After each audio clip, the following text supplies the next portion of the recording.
Greetings, ladies and gentlemen, and welcome to this narration of the web series, The Nature of Predators. If you are new to the series, there is a playlist listed down below in the description, and as always, I hope that you enjoy.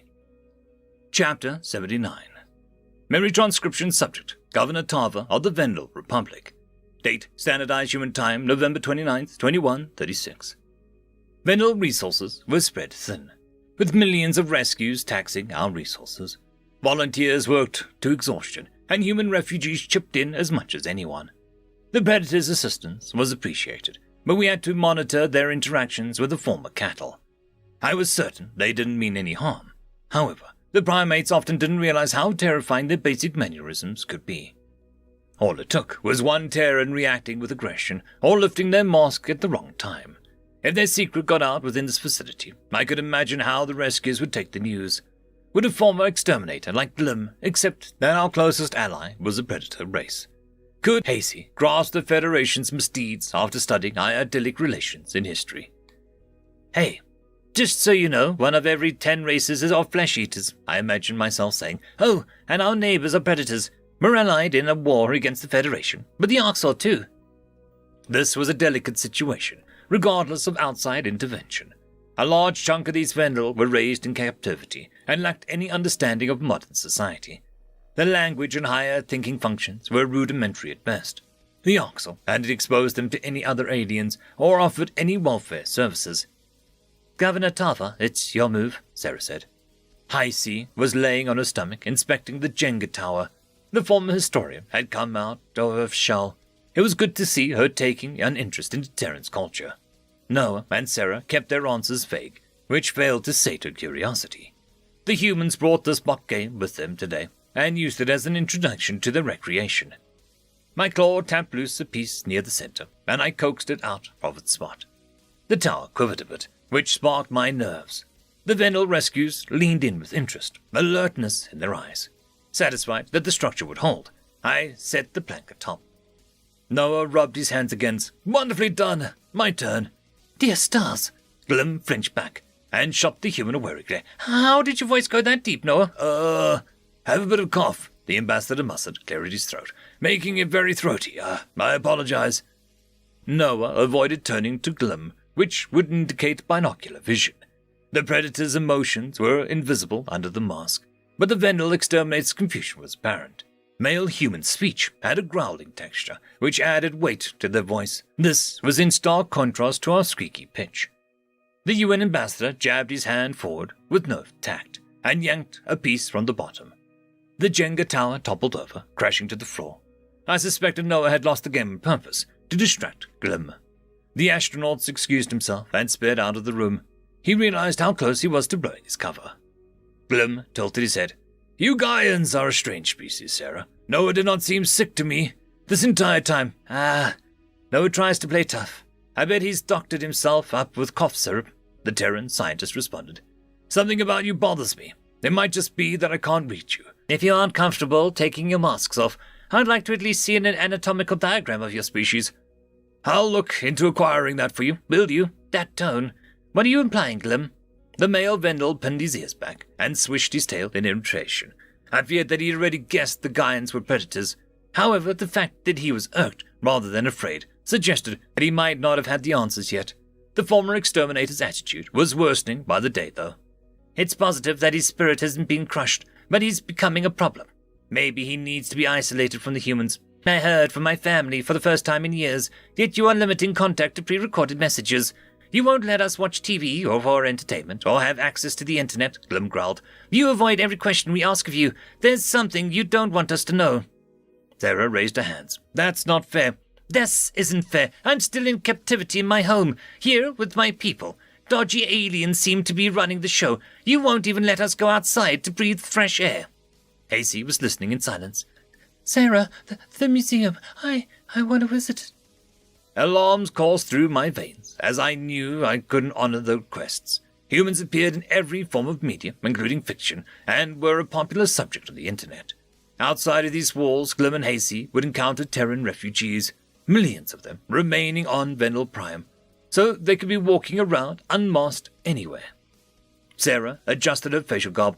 I'm sorry if you feel like our restrictions are unfair. We have no idea what your timetable is to readjust, and we'd like to take things slowly. Better safe than sorry. Sensory overload might awaken negative emotions and slow down your recovery. Discussion of war is everywhere too, I chimed in. Maybe you two recover faster than others, but several of your counterparts are shattered. Our goals are to set the average Vendel in mind. Casey narrowed her eyes. How did you even free us anyway, Starver? Why would the Greys let us go? The Gaians negotiated your release. What could the Gaians have that the Orcs wanted? Strength. Noah's voice rumbled behind me. Resources.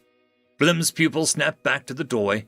Noah returned with a bowl of fruit and made a point of grabbing a piece. He raised his full mask just enough to eat the food, and though his canines were still obscured, the two Vendels studied his furnished chin and his snack choice. The exterminator seemed to relax a little. Consuming plants should halt predator suspicions for now.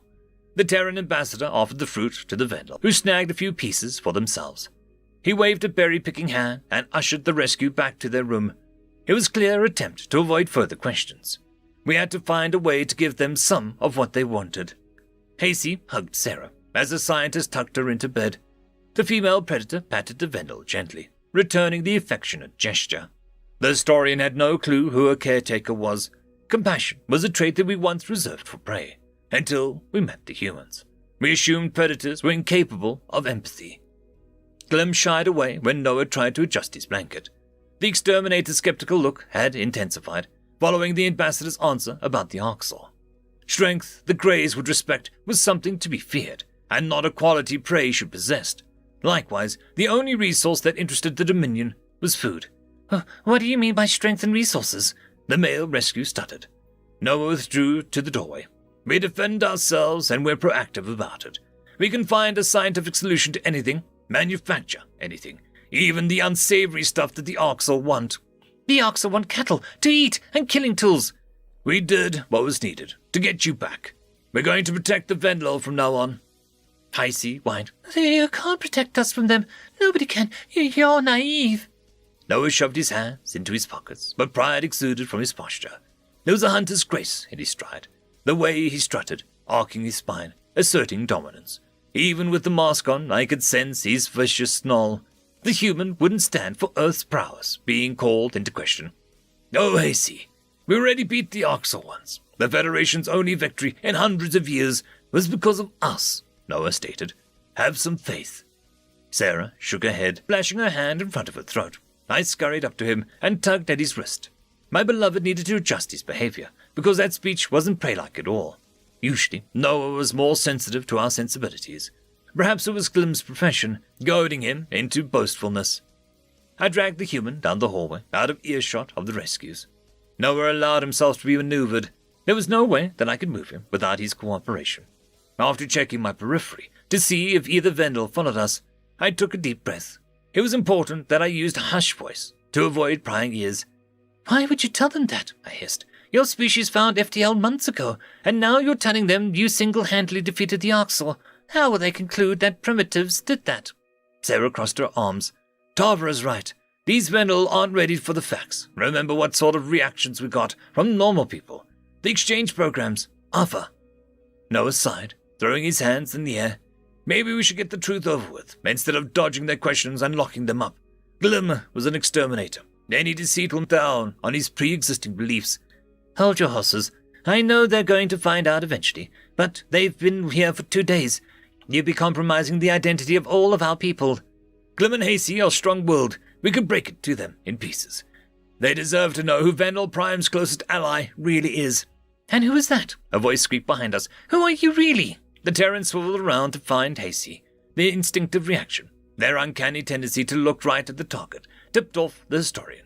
It was a sign to narrow vision, to snap around and fully 90 degrees. I could see fear flash in her eyes. She had realized the truth, or at least part of it. Hasey backed away, tail drooping between her legs. Sarah raised her hands and took a careful step forward. The female Vendel shrieked before bolting down the hallway. I could hear her nails scrabbling on the tile as she slipped in haste to get away. The sounds of crying were audible too, amidst the screams. The poor thing just realized she hugged a predator. Oh dear. I positioned myself in Noah's path, stopping him from following. Don't chase her. You're just going to make it worse. The ambassador cursed. What do? We can't just sit around. She's going to start panic. I'll notify the Vendel doctors and get someone to calm it down. We should check on Glim now. He must have heard the commotion. Yeah, Hasey wasn't exactly subtle, Sarah said. Come on, Noah. We don't need both our patients freaking out. The human raced back into the hospital room. Sarah gasped with horror, and Noah's breathing accelerated to a panicked pace. Catching up to the primates, I saw that both beds were empty. Hasey was obviously long gone, so our goal was to minimize the damage. Glim was nowhere to be found either, though. The Terran astronauts started scouring the room, since we hadn't seen the exterminator exit. They crawled on the floor, searching under the beds first. Under different circumstances, it would have been amusing to see the humans wriggle under tight spaces. But at the moment, my sole thought was locating our Vendel chargers. My gaze landed on the walls and the ceiling, browsing for any clues. A food cart had been moved right under the air duct, and the grate was pried open too. A clump of grey hair floated down and onto my face, and I shouted for the human's attention. Glim must have used the passage to mount and escape. Sarah swished. Dang! We got a little Houdini here. If he wasn't an exterminator, I'd be impressed. The predators couldn't fit into the crawl space, and I wasn't planning to go in there myself. We must operate under the assumption that Glim fled the premises. There was no telling where he would go, and family were his only known associates. Perhaps we should start with relatives' residents or extermination officers. We have to find Glim. He's a danger to himself and any human he comes across, I said. The world has changed since he's been gone. Noah ripped his mask off. This is a fecking disaster. It wasn't supposed to go like this. Let's keep our heads. What's done is done, Sarah offered. Tava, do you want us to call the UN manhunt? Manhunt? I thought you didn't hunt sapiens. It's an expression for a search party to capture a deviant. Ah, I see. If you think that it'll bring him in safely, do it. I can ask the public to help too. Noah sighed. That's a good idea. We'll do what I can. I'm sorry. The two predators wandered off to make calls, while I fiddled with my holopad. The hospital lockdown should have been tighter, but I never intended to imprison these people. They were supposed to be eased back into citizenry, and learn the truth gradually. Human volunteers had signed on to give each rescue proper care, rather than to complicate matters. Perhaps their involvement was unwise, but we couldn't handle the cattle influx alone. It seemed like a good idea to give the predators a worthy cause. Most Terran refugees wanted something noble to occupy their day. The predators needed to track Glim and Hasey down and bring them around to our side. Hopefully, in time, both Vendel would understand the humans were here to help. End of chapter. I'd quickly like to thank the T5 channel members and patrons. Casper Arnholtz, Cam Maxwell, Lord Azrakal, Dragzoon W.R.E, Holly Sister, Ambrose Cattell, and Quantum Wednesday. Thank you very much.